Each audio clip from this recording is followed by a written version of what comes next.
Emma. Capítulo 8. Aquella noche, Harriet durmió en Hatfield. En las últimas semanas pasaba allí casi la mitad del día, y poco a poco fue teniendo un dormitorio fijo para ella.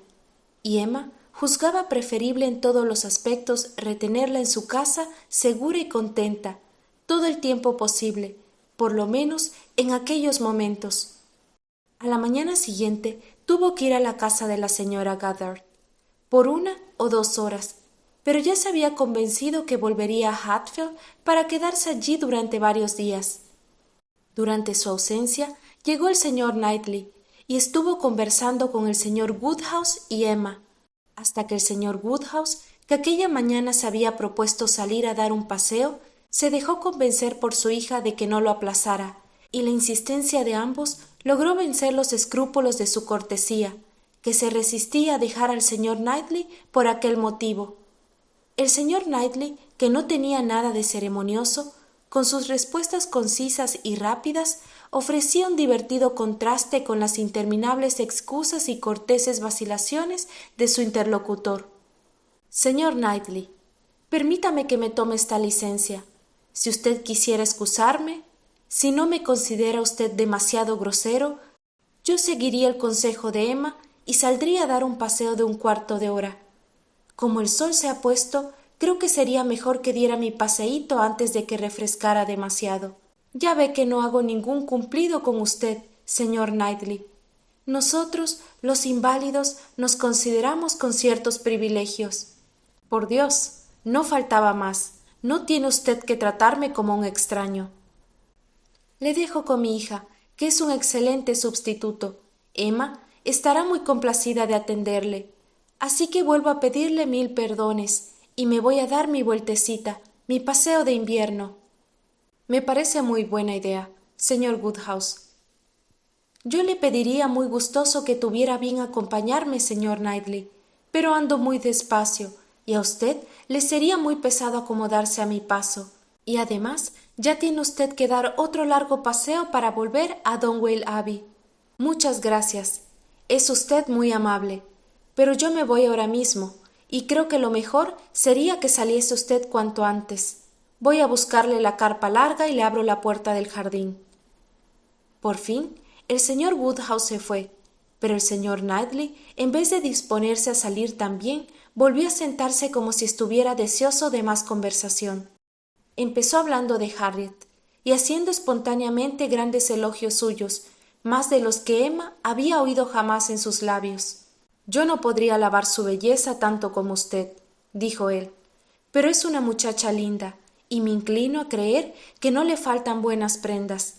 Su personalidad depende de la de los que le rodean, pero en buenas manos llegará a ser una mujer de mérito.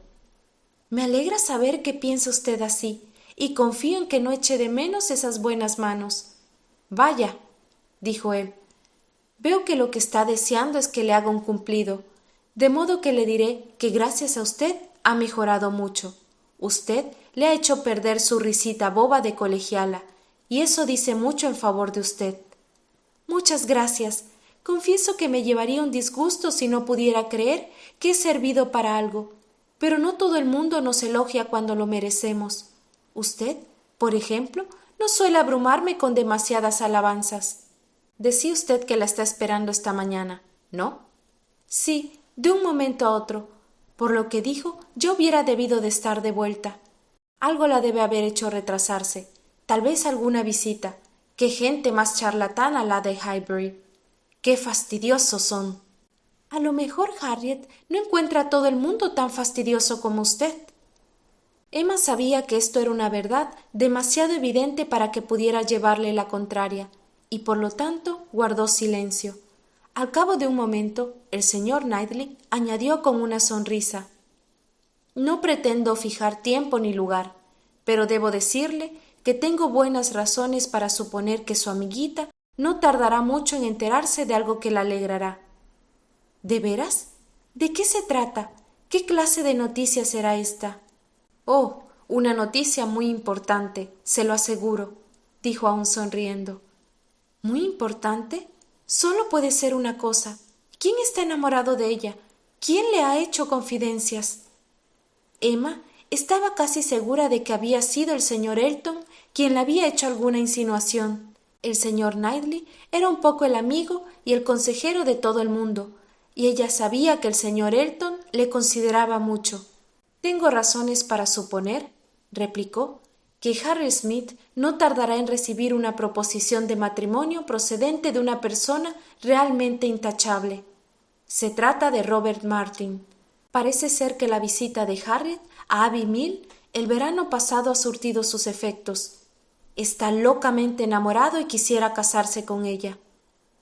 «Es muy de agradecer por su parte», dijo Emma, «pero ¿está seguro de que Harriet querrá aceptarlo?» Bueno, eso ya es otra cuestión. De momento, quiere proponérselo. ¿Conseguirá lo que se propone? Hace 2 noches vino a verme a la abadía para consultar el caso conmigo. Sabe que tengo un gran aprecio por él y por toda su familia, y creo que me considera como uno de sus mejores amigos. Vino a consultarme si me parecía oportuno que se casara tan joven, si no la consideraba ella demasiado niña. En resumidas cuentas, si aprobaba su decisión. Tenía cierto miedo de que se la considerase, sobre todo desde que usted tiene tanto trato como ella, como perteneciente a una clase social superior a la suya. Me gustó mucho todo lo que dijo. Nunca había oído hablar a nadie con más sentido común. Habla siempre de un modo muy atinado, es franco, no se anda por las ramas y no tiene nada de tonto. Me lo contó todo, su situación y sus proyectos, todo lo que se proponía hacer en caso de que él se casara. Es un joven excelente, buen hijo y buen hermano. Yo no vacilé en aconsejarle que se casara. Me demostró que estaba en situación de poder hacerlo, y en este caso me convencí de que no podía ser nada mejor. Le hice tantos elogios de su amada y se fue de mi casa alegre y feliz. Suponiendo que antes no hubiera tenido en mucho mi opinión, a partir de entonces se hubiera hecho de mí la idea como el mejor amigo y consejero que jamás tuvo hombre alguno. Eso ocurrió anteanoche. Ahora bien, como es fácil de suponer, no querrá dejar pasar mucho tiempo antes de hablar con ella, y como parece ser que ayer no le habló, no es improbable que hoy se haya presentado en casa de la señora Gather, y por lo tanto, Harriet puede haberse visto retenida por una visita que le aseguro que no va a considerar precisamente como fastidiosa.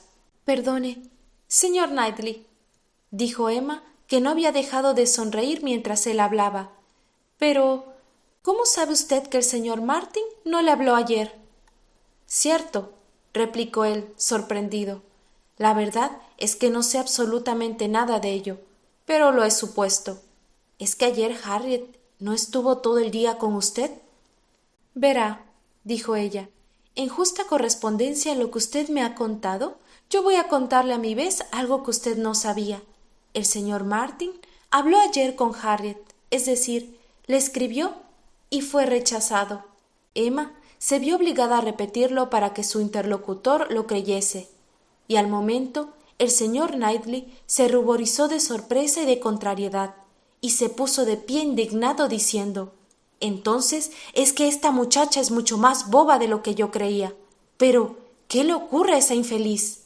«Oh, ya me hago cargo», exclamó Emma. «A un hombre siempre le resulta incomprensible que una mujer rechace una proposición de matrimonio. Un hombre siempre imagina que una mujer siempre está dispuesta a aceptar al primero que pida su mano». «Ni muchísimo menos. A ningún hombre se le ocurre tal cosa. Pero, ¿qué significa todo esto? Harry Smith rechazando a Robert Martin. Si es verdad, es una locura, pero confío en que estará usted mal informada. Yo misma vi la contestación a su carta. No hay error posible». «¿De modo que usted vio la contestación de Harriet? ¿Y la escribió también?» «No, Emma, esto es obra suya. Usted la convenció para que le rechazara». «¿Y si lo hubiera hecho, lo cual, sin embargo, estoy muy lejos de reconocer, no creería haber hecho nada malo? El señor Martin es un joven muy honorable, pero no puede admitir que se le considera a la misma altura de Harriet, y la verdad es que más bien se asombra que se haya atrevido a dirigirse a ella. Por lo que usted cuenta, parece haber tenido algunos escrúpulos, y es una lástima que se desembarazara de ellos. ¿Que no está a la misma altura de Harriet?, exclamó el señor Knightley, levantando la voz y acalorándose, y unos momentos después añadió más calmado pero con aspereza: No, la verdad es que no está a su altura, porque él es muy superior en criterio y en posición social. Emma, usted está cegada por la pasión que siente por esa muchacha. ¿Es que Harry Smith puede aspirar por su nacimiento, por su inteligencia o por su educación a casarse con alguien mejor que Robert Martin? Harriet es la hija natural de un desconocido que probablemente no tenía la menor posición y sin duda ninguna relación más o menos respetable. No es más que una pensionista de una escuela pública. Es una muchacha que carece de sensibilidad y de toda instrucción. No le han enseñado nada útil, y es demasiado joven y demasiado obtusa como para haber aprendido algo por sí misma. A su edad no puede tener ninguna experiencia, y con sus cortas luces no es fácil que jamás llegue a tener una experiencia que le sirva para algo. Es agraciada y tiene buen carácter. Eso es todo. El único escrúpulo que tuve para dar mi opinión favorable a esta boda fue por ella, porque creo que el señor Martin merece algo mejor, y no es muy buen partido para él. Por lo que se refiere a la cuestión económica, también me parece que él tiene todas las posibilidades de hacer un matrimonio mucho más ventajoso, y en cuanto a tener a su lado una mujer comprensiva y sensata que le ayude, creo que no podía haber elegido peor. Pero yo no podía razonar de ese modo con un enamorado, y me incliné a confiar en que no habiendo en ella nada fundamentalmente malo, poseía ciertas disposiciones que en manos como las suyas podían encauzarse bien con facilidad y dar excelentes resultados. En mi opinión, quien realmente salía beneficiada en este matrimonio era ella, y no tenía ni la menor duda, ni ahora la tengo, de que la opinión general sería la que Harriet había tenido mucha suerte. Incluso estaba seguro de que usted estaría satisfecha. Inmediatamente se me ocurrió pensar que no lamentaría usted separarse de su amiga viéndola tan bien casada. Recuerdo que me dije a mí mismo, incluso Emma, con toda su parcialidad por Harriet, convendrá en que hace una buena boda. No puedo por menos de extrañarme de que conozca usted tan poco a Harriet como para decir semejante cosa. Por Dios, pensar que un granjero, porque con todo su sentido común y todos sus méritos, el señor Martin no es nada más que eso, podría ser un buen partido para mi amiga íntima. Que no lamentaría el que se separara de mí para casarse con un hombre al que yo nunca podría admitir entre mis amistades. Qué maravilla el que creyera usted posible el que yo pensara de este modo. Le aseguro que mi actitud no puede ser más distinta, y debo confesarle que su planteamiento de la cuestión no me parece nada justo. Es usted demasiado severo cuando habla de las posibles aspiraciones de Harriet. Otras personas estarían de acuerdo conmigo en ver el caso de un modo muy diferente. El señor Martin quizás sea el más rico de los dos, pero sin ninguna duda es inferior a ella en calidad social. Los ambientes en que ella se desenvuelve están muy por encima de los de este joven. Esta boda rebajaría a Harriet. Pero, ¿le llama usted rebajarse a que una muchacha que tiene orígenes ilegítimos y que es una ignorante se case con un propietario rural honorable e inteligente? En cuanto a las circunstancias de su nacimiento, aunque ante la ley podría considerarse como hija de nadie, esta es una postura que para una persona con un poco de sentimiento común es inadmisible. Ella no tiene por qué pagar las culpas de otros, como ocurre si la situamos en un nivel inferior al de las personas con las que ha sido educada. No cabe duda alguna de que su padre es un caballero, y un caballero de fortuna. La pensión que recibe es muy generosa. Nunca se ha escatimado nada para mejorar su educación o rodearse de más comodidades.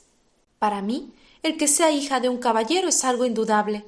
Que se trata con hijas de caballeros, supongo que nadie puede negarlo. Por lo tanto, su clase social es superior a la del señor Robert Martin. Sean quienes sean sus padres, dijo el señor Knightley, sean quienes sean las personas que se han ocupado de ella hasta ahora, no hay nada que permita suponer que tenían la intención de introducirla en lo que usted llamaría la buena sociedad. Después de haberle dado una educación muy mediana, la confiaron a la señora Goddard para que se las compusiera como pudiese, es decir, para que viviera en el ambiente de la señora Goddard y se relacionara con las amistades de la señora Goddard. Evidentemente, sus amigos juzgaron que eso le bastaba, y en realidad le bastaba. Ella misma no deseaba nada mejor. Antes de que usted decidiese hacerla su amiga, no se sentía desplazada en su ambiente, no ambicionaba nada más.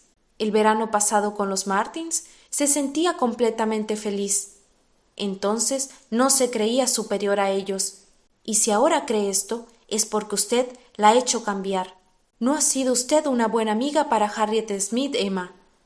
Robert Martin nunca hubiera llegado tan lejos si no hubiera estado convencido de que ella no le miraba con indiferencia. Le conozco bien. Es demasiado realista para declararse una mujer al azar de un afecto que no sabe correspondido. Y en cuanto a que sea vanidoso, es la última persona que conozco de la que pensaría tal cosa. Puede estar usted segura de que ella le alentó. Para Emma era mejor no contestar directamente a esta afirmación, de modo que prefirió reanudar el hilo de su propio razonamiento. Es usted muy buen amigo del señor Martin, pero como ya dije antes, es injusto con Harriet. Las aspiraciones de Harriet a casarse bien no son tan desdeñables como usted las presenta. No es una muchacha inteligente, pero tiene mejor juicio de lo que usted supone, y no merece que se hable tan a ligera de sus dotes intelectuales. Pero dejemos esta cuestión y supongamos que es tal como usted la describe, tan solo una buena muchacha muy agraciada. Permítame decirle que el grado en que posee estas cualidades no es una recomendación de poca importancia para la gran mayoría de la gente, porque la verdad es que es una muchacha muy atractiva, y así deben de considerarla el 99% de los que la conocen. Y hasta que no se demuestre que los hombres, en materia de belleza, son mucho más filosóficos de lo que en general se supone, hasta que no se enamoren de los espíritus cultivados en vez de las caras bonitas, una muchacha con los atractivos que tiene Harriet está segura de ser admirada y pretendida, de poder elegir entre muchos como corresponde a su belleza. Además, su buen carácter tampoco es una cualidad tan desdeñable, sobre todo como ocurre en su caso, con un natural, dulce y apacible, una gran modestia y la virtud de acomodarse muy fácilmente a otras personas. O mucho me equivoco, o en general, los hombres considerarían una belleza y un carácter como estos como los mayores atractivos que puede poseer una mujer. Emma, le doy mi palabra de que solo el oír cómo abusa usted del ingenio que Dios le ha dado casi me basta para darle la razón. Es mejor no tener inteligencia que emplearla mal como usted hace. Claro, exclamó ella con un tono de chanza. Ya sé que todos ustedes piensan igual acerca de eso. Ya sé que una muchacha como Harriet es exactamente lo que todos los hombres anhelan, la mujer que no solo cautiva sus sentimientos, sino que también satisface su inteligencia. Oh, Harriet puede elegir a su capricho. Para usted mismo, si algún día pensara en casarse, esta es la mujer ideal, y a los 17 años, cuando apenas empiezas a vivir, cuando apenas empieza a darse a conocer, ¿es de extrañar que no acepte la primera propuesta que se le haga? No, déjela que tenga tiempo para conocer mejor el mundo que la rodea. Siempre pensé que esta amistad de ustedes dos no podía dar ningún buen resultado, dijo enseguida el señor Knightley, aunque me guardé la opinión. Pero ahora me doy cuenta de que habrá sido de consecuencias muy funestas para Harriet. Usted hace que se envanezca con esas ideas sobre su belleza y sobre todo a lo que podría aspirar, y dentro de poco ninguna persona de las que le rodean le parecerá de suficiente categoría para ella. Cuando se tiene poco seso, la vanidad llega a causar toda clase de desgracias. Nada más fácil para una damita como ella que poner demasiado altas sus aspiraciones, y quizá las propuestas de matrimonio no afluyan tan aprisa a la señorita Harriet Smith, aun siendo una muchacha muy linda. Los hombres de buen juicio, a pesar de lo que usted se empeña en decir, no se interesan por esposas bobas. Los hombres de buena familia se resistirán a unirse a una mujer de orígenes tan oscuros, y los más prudentes temerán las contrariedades y las desdichas en que pueden verse envueltos cuando se descubra el misterio de su nacimiento. Que se case con Robert Martin y tendrá para siempre una vida segura, respetable y dichosa. Pero si usted la empuja a desear casarse más ventajosamente y le enseña a no contentarse si no es con un hombre de gran posición y buena fortuna, quizás sea pensionista de la señora Goddard durante todo el resto de su vida, o por lo menos, porque Harriet Smith es una muchacha que terminará casándose con uno u otro hasta que se desespere y se dé por satisfecha con pescar al hijo de algún viejo maestro de escuela. Señor Knightley, en esta cuestión nuestros puntos de vista son tan radicalmente distintos que no serviría de nada que siguiéramos discutiendo. Solo conseguiríamos enfadarnos el uno con el otro. Pero en cuanto a que yo haga que se case con Robert Martin, es imposible. Ella le ha rechazado, y tan categóricamente que creo que no deja lugar a que él insista más. Ahora tiene que atenerse a las malas consecuencias que pueda tener el haberle rechazado, sean las que sean, y por lo que se refiere a la negativa en sí, no es que yo pretenda decir que no haya podido influir un poco en ella, pero le aseguro que ni yo ni nadie podía hacer gran cosa en este asunto. El aspecto del señor Martin le perjudica mucho, y sus modales son tan vastos que, si es que alguna vez estuvo dispuesta a prestarle atención, ahora no lo está. Comprendo que antes de que ella hubiera conocido a nadie de más categoría, pudiera tolerarle. Era el hermano de sus amigas y él se desvivía para complacerla. Y entre una cosa y otra, como ella no había visto nada mejor, circunstancia que fue el mejor aliado de él mientras estuvo en Abbey Mill, no podía encontrarle desagradable. Pero ahora la situación ha cambiado. Ahora sabe lo que es un caballero, y solo un caballero, por su educación y sus modales, cuenta con probabilidades de interesar a Harriet.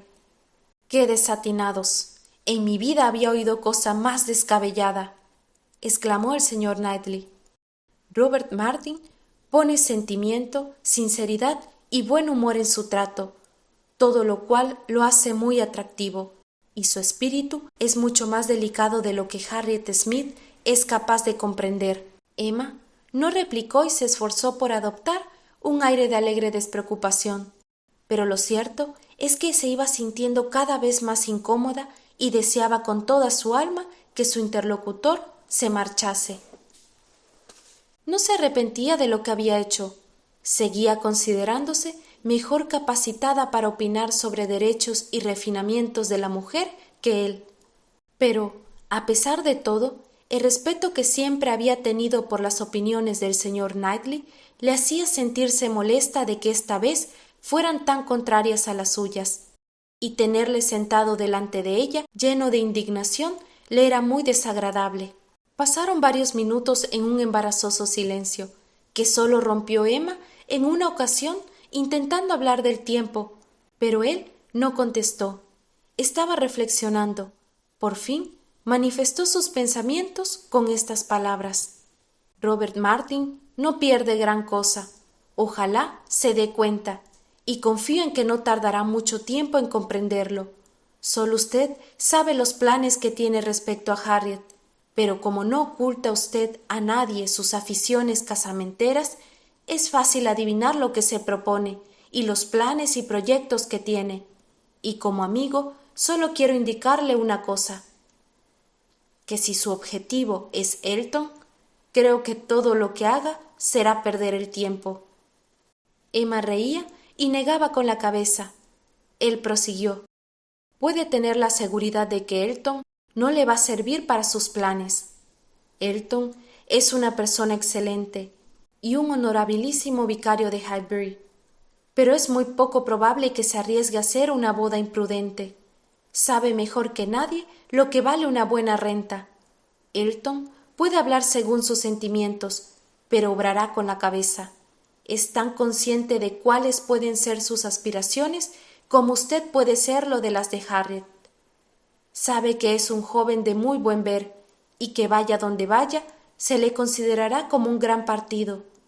Y por el modo en que habla cuando está en confianza y solo hay hombres presentes, estoy convencido de que no tiene la intención de desaprovechar sus atractivos personales.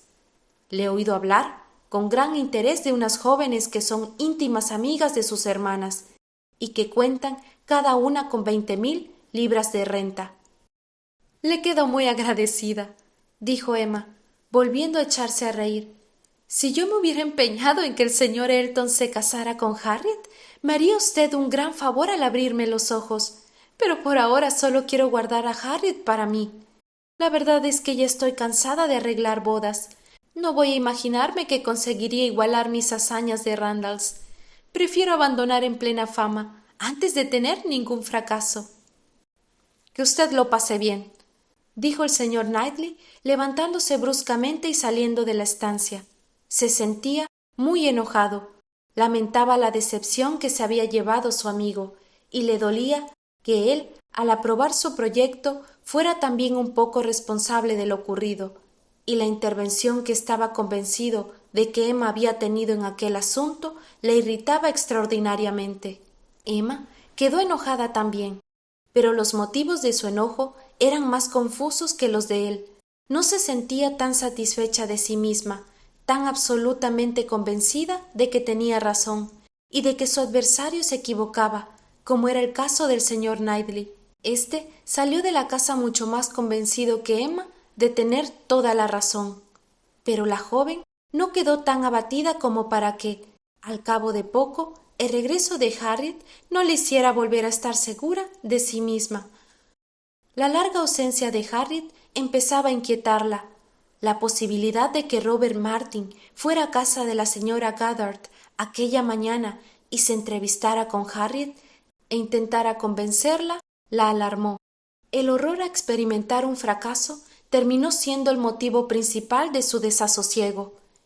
Y cuando apareció Harriet, y de muy buen humor, y sin que su larga ausencia se justificara por ninguna de aquellas razones, sintió tal satisfacción que la hizo reafirmarse en su parecer, y la convenció de que, a pesar de todo lo que pudiera pensar o decir el señor Knightley, no había hecho nada que la amistad y los sentimientos femeninos no pudieran justificar. Se había asustado un poco con lo que había oído acerca del señor Elton, pero cuando reflexionó que el señor Knightley no podía haberle observado como ella lo había hecho, ni con el mismo interés que ella, ni tampoco, modestia aparte, debía reconocerlo, a pesar de las pretensiones del señor Knightley, con la aguda penetración de que ella era capaz en cuestiones como esta, que él había hablado precipitadamente y movido por la cólera.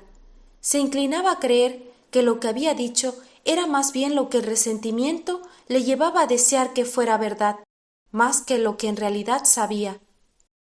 Sin duda alguna que había oído hablar al señor Elton con más confianza de lo que ella había podido oírle, y era muy posible que el señor Elton no fuese tan temerario y tan despreocupado en cuestiones de dinero.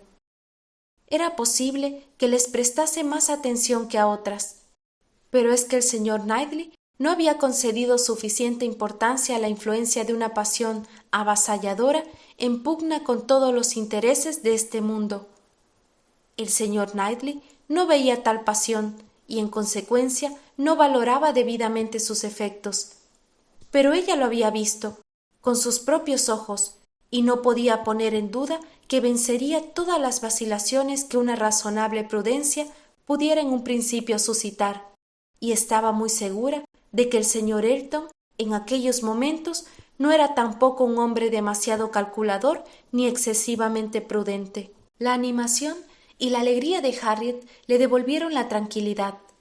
Volvía no para pensar en el señor Martin, sino para hablar del señor Elton. La señorita Nash le había estado contando algo que ella repitió inmediatamente muy complacida.